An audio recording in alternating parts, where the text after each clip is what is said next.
Nothing comes close to the Indy 500. It doesn't. I stand by what I say. It is the greatest event in the world. Everyone's got eyes for Indy. There's only one chance that you get a year to try and win it. It's 500 miles, a lot can happen. You just never know when it's going to be your time. That's why it just keeps you coming back. When you get it right, there's just nothing in the world like it. Marcus Ericsson flies under the twin checker. It's our Super Bowl. It's where all the motivation and energy goes towards the 500, and I want to win that so badly again.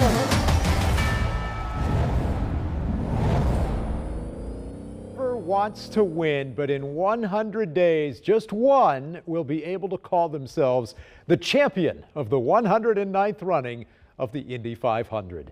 Thanks so much for joining us for our special 100 days until the Indy 500. I'm Dan Spieler. I'm Birchelle Edmay, joining you live from the racing capital of the world. Fox 59 is also your new and official broadcaster for the Indy 500 and for all things IndyCar. And right now, as you can see, we are live as 2,000 people are here to celebrate the kickoff to the Indy 500. We are 100 days out, and so whether it's community leaders, drivers, or fans, they're all here to make sure that we can celebrate IMS and all things IndyCar. And we know that as we're here, history could be made right here at IMS as drivers race toward the Borg Warner Trophy, Dan. Back-to-back defending champ Joseph Newgarden wants to become the first driver to win it 3 times in a row. And even though there are 5 races before the Indy 500, he's already thinking about possibly getting that three-peat here in Indy. There's probably going to be fans that want to see history made, and there's going to be fans that absolutely don't want to see that. But that's the fun of sport, right? For us, you know, we've got a 17-race calendar. We want to win the championship. It's one race at a time. You know, that mentality we've always carried. We're just trying to put our best race together each weekend. But I think Indy's always in the background. You know, it's 365 days that we're focused on that place. So that's always the first goal of the year. And so regardless of how everything else goes, if we win Indy, you know, it just kind of makes up for whatever. Now, both of Newgarden's wins were tight battles all the way to the finish. Yeah. Last year, runner-up Pato O'Ward really gave Newgarden a run for his money. Take a look. Side by side, Pato O'Ward to the outside. He'll take the race lead. I think about the 500 a lot. It's like that. It's just like, I don't know how to explain it. Newgarden side by side has taken the lead in the Indianapolis 500-mile race. Just the one that keeps getting away. But he will not catch it. Joseph Newgarden goes back to back. I gave up the thought of winning this race last year, and to finally get that done with this group and to win it again, I have no words. Oh man, like I don't know how to put it into words. It's heartbreak. And I think last year, more than any year I've been in Indianapolis, it was the hardest race to win in my eyes, just because there were so many people that were in it at the end. I mean, the top 10 could have won that race, you know, after the last pit stop last year. The race last year was freaking awesome, even though I lost two corners to go. I always go back with a massive smile on my face to have another opportunity, but just being part of that is so special within itself. So everything else is just extra. The Indianapolis Motor Speedway, it just changes when you win at that track. You know, like you feel the magnitude when you're at Indianapolis and you haven't won the race, but when you win it, like it cements the magnitude. A lot of people hoping that Pato can get a win in the Indy 500 soon, Yes. Birchelle. Meanwhile, we know Elio Castroneves is hoping to add to the Indy 500 history books as well. Here's how. You know what? Right now, he's one of 4 drivers, only 4 drivers, who have hit 4 wins, 4 times being on the Borg Warner Trophy. And he won his first as a rookie in 2001 and his latest 20 years later in 2021. This May, he'll try again to get record-breaking number 5. But first, he'll hop in a different kind of race car. Elio is competing in NASCAR's Daytona 500 this weekend, and this week we learned Elio will be inducted into the IMS Hall of Fame ahead of the Indy 500 weekend. We spoke with him about Daytona and what this special honor really means for him. When they told me I was being inducted to the Hall of Fame of Indianapolis, I'm like, stop it. This is too much. Yeah, so many of my heroes were in that that part of it. So now me joining them, it's a dream come true. So here he is now. That Hall of Fame ceremony is going to be happening May 22nd. And fellow Hall of Famers, A.J. Foyt and Mario Andretti, they're the only two drivers who have actually won both the Daytona 500 and the Indy 500. So could Elio become the third? We'll have to watch to see. In the meantime, you can watch that Daytona 500 race right here on Fox 59. And as we've told you, Fox Sports is now the new home to all things IndyCar. And as they're unrolling this sport to so many viewers, they're also issuing out some commercials. And they featured Joseph Newgarden, Alex Palou, and Pato O'Ward. Take a look. Yeah, that's right, Birsha. We're going to have that here in just a minute. You know, we are so excited here because not only are we the home of the Daytona this weekend, the Indy 500 now too, and there's another driver attempting that double again this weekend, this coming May on Indy 500 weekend, and that's NASCAR Series driver Kyle Larson. He's competing in the Indy 500 and NASCAR's Coca-Cola 500 in Charlotte, the 600 on the same day. Rain impacted last year's race, preventing him from racing in Charlotte, but he's ready now to give it another shot. I learned that, you know, however I prepared last year or whatever was good, and you know, eating healthy and getting good sleep, all that stuff, you know, paid off because I did feel ready for 600 miles. Larson finished 18th and was Indy 500 Rookie of the Year. Birsha? So as we mentioned, there's a big new promotion of this series. And to do that, they're highlighting 3 different drivers, and you're seeing them now. Joseph Newgarden, Alex Palou, and Pato O'Ward. Let's take a look at those commercials. This is Joseph Newgarden. Joseph was conceived to win races. This is 3-time IndyCar champ Alex Palou. Pato's the fastest 25-year-old on 4 wheels. He's can't miss TV for everyone. And so those ads ran in front of the NFL postseason audience, and they've been getting rave reviews, Dan. Incredibly clever ads, right? Fox's strategy here is to really try and introduce the drivers to the fans and give them a look at what's happening behind the helmet.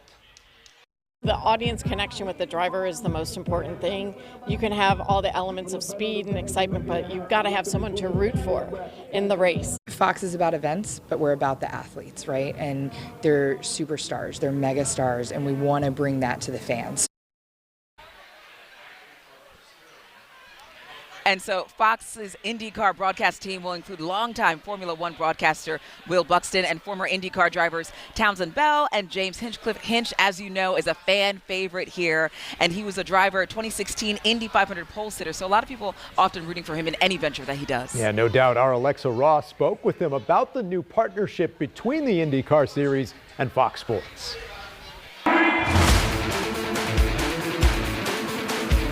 I really firmly believe we've got some of the best racing on the planet, and as soon as someone tunes in once to watch, you're going to hook a fan for life. Having everything on network is a big step, everything on the same network, and I think we've gotten a lot closer with even start times, just a little bit more consistent.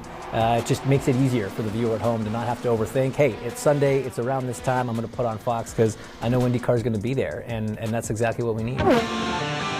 When you change teams as a driver, there's all that you have to adjust to, new crews, new engineers, a new car. You're doing the same thing, but you're adjusting to that new crew. How do you kind of compare that to switching teams as a driver? It's a lot about the process, right? It's certain things that, you know, this broadcast will emphasize maybe over the others, and just kind of getting into the swing of that, learning, like I say, learning the people, learning the vibe. It's such a dynamic thing. It's a living, breathing creature, a live sports broadcast. And like in racing, every team member has to do their part, and you all have to support each other.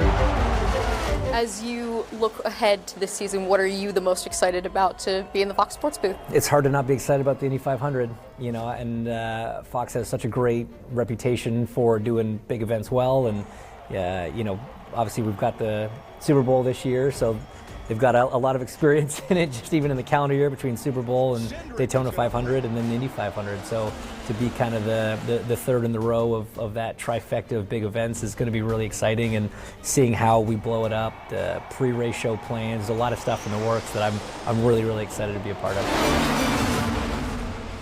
And we are so excited to be your new home for IndyCar racing here on Fox 59. All right, much more to come as we count down to the Indy 500, 100 days away. Indy cars, they go more than 230 miles an hour during qualifying weekend. And up next, we're getting an inside look at how they reach speeds most of us will never drive, Pierschel. Plus, a different side of Indiana's own Ed Carpenter, the role racing played in how he met his wife as we celebrate Valentine's Day. We're live back from the party after this. We're celebrating 100 days to the Indy 500, and right now you're taking a live pick at the party right here at Indianapolis Motor Speedway as fans write a love letter to all things racing.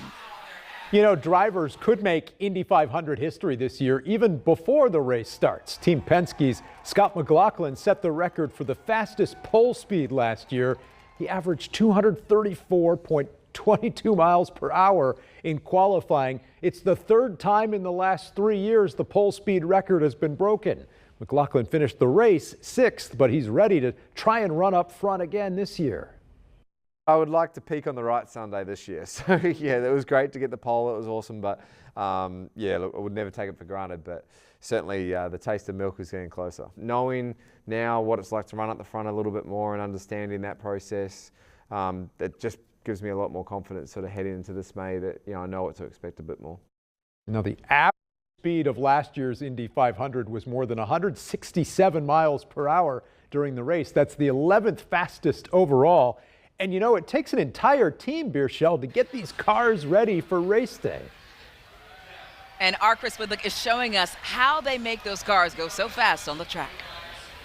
Pato's the fastest 25-year-old on 4 wheels. The Fox message to sports fans as the network takes over IndyCar broadcasts is spelled out in big, bold letters. Welcome to the fastest racing on Earth.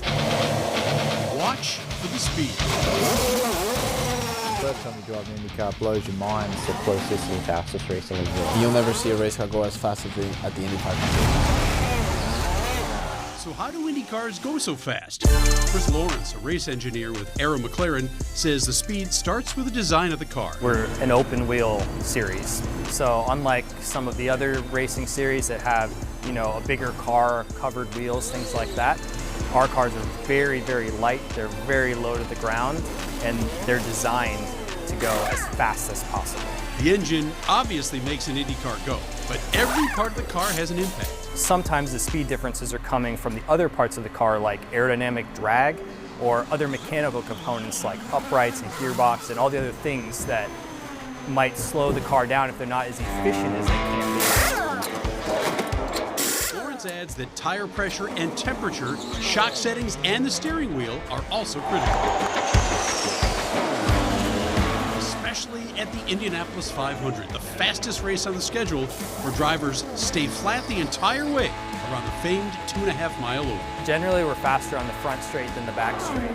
And in qualifying, we've seen speeds as high as 241, 242 entering turn 1. Drivers go 5 to 8 miles slower through the corners. Well, as for the month of May, the first day of qualifying is the engineer's absolute favorite.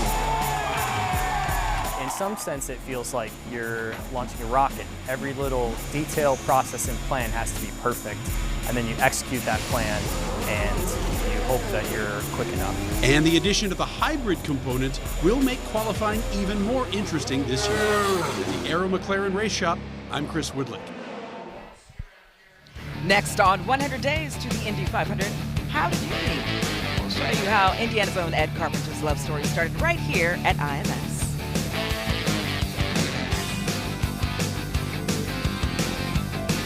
The party just getting started here at IMS as the Indy 500 Festival Princesses are enjoying themselves here along with 2,000 people getting ready to kickstart this season. And you know what? We're looking forward to the drivers, including Indy's very own and Butler grad, Ed Carpenter, who has actually sat on the pole 3 times. And he not only is a driver, but also a team owner. And today on Valentine's Day, we thought we'd share a different part of his story. Yeah, as our Lindy Thaxton shows us tonight, Carpenter hasn't just found success on the track at IMS, it's also where he found love.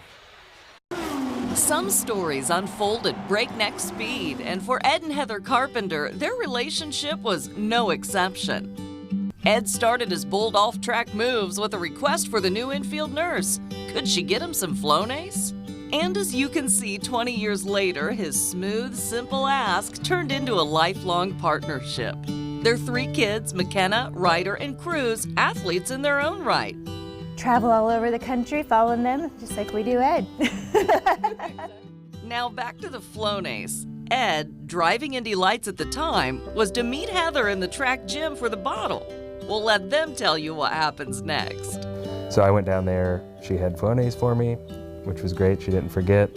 And so then I asked her out on a date down there, which this is my favorite part of the story. I knew you were gonna go there. You're not supposed to go there. No, I'm going. Let's so not go there. there was another driver, I won't name any names, who was actually in an Indy car.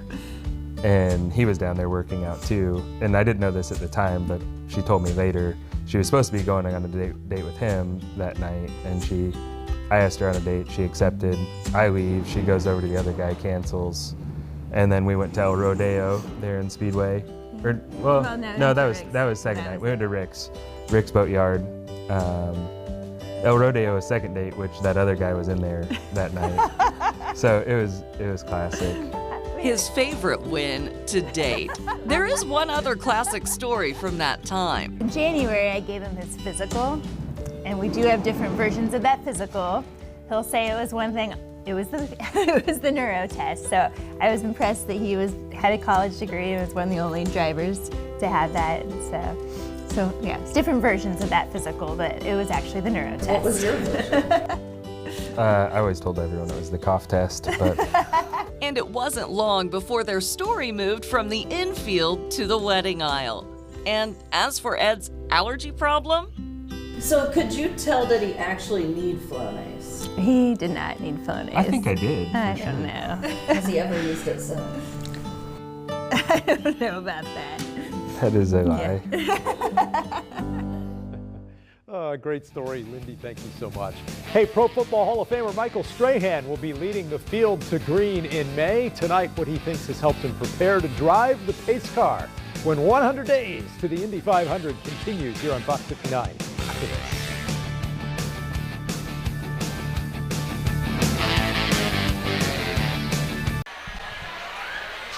Indianapolis Motor Speedway President Doug Bowles helped us kick off the race day countdown this morning. And you know what? This week, he got a new title.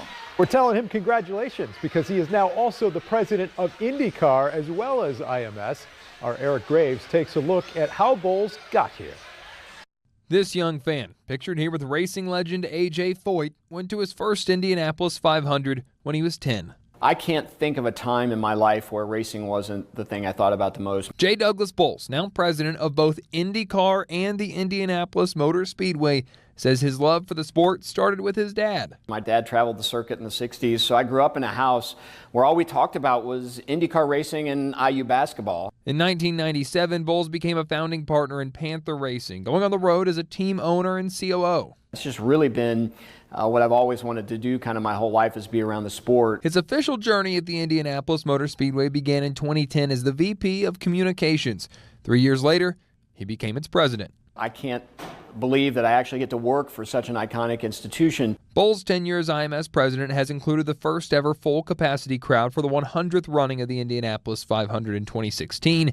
Since the pandemic, he's led the resurgence of crowds, getting closer each year to another sellout. Bowles might be most well known, though, for how he dresses, never being seen without a suit and tie at a place best known for cutoffs and shorts. I look goofy at the speedway in a suit and tie, but at least everybody here understands what it means. They know that I put this on every day to remind me that I represent something far bigger than I am. Now he's taking on another title, president of IndyCar. It's a pivotal moment for the series, which now has a new media rights deal with Fox Sports and is seeing more promotion than ever. Bowles says he wants to create a train of momentum this season. We're crowning a champion at Nashville that we can look back and say this has been a massive growth year for us. We've got more fans, we've got more eyeballs on the sport, and get us really excited for 2026. Racing fans know Bowles as someone who always has time to stop and talk, shake a hand, and listen to a story. He says it's really all about how he and his team can make racing better for the fans. Because after all, he is a fan himself. For me, it really is in my blood. At the Indianapolis Motor Speedway, Eric Graves, Fox 59 News.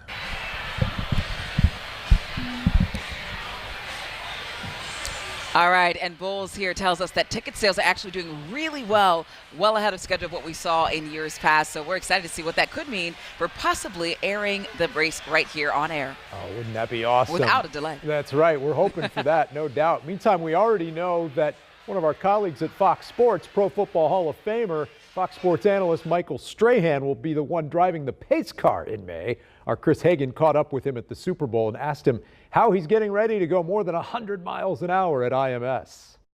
What are you doing to get ready for your big role on race day? I drive in New York every day. I'm ready. I'm born ready. Do you think it's I mean, are you ready for the speed? Yeah, of course. I love speed. I grew up in Germany. So I grew up on an Autobahn where there's no speed limit. And I have fast cars. I drive fast cars. Not that I drive them fast, but I do enjoy it. So I'm looking forward to it. It's going to be a big thrill. A lot of fun. So we can't wait. We're going to see him here at IMS, right, Dan? Yeah, that's right. We're going to see him at IMS May 25th, right here on Fox 59 for the 109th running of the Indy 500. Vierchel, it's been a lot of fun tonight. Big party there at IMS. It has, and we can't wait till May, and we're glad that you could spend a little bit of your time here on Valentine's Day with us, sharing the love for all things racing here in Indy. Hey, we've got the IU game next here on Fox 59, and we'll see you after the game. Good night.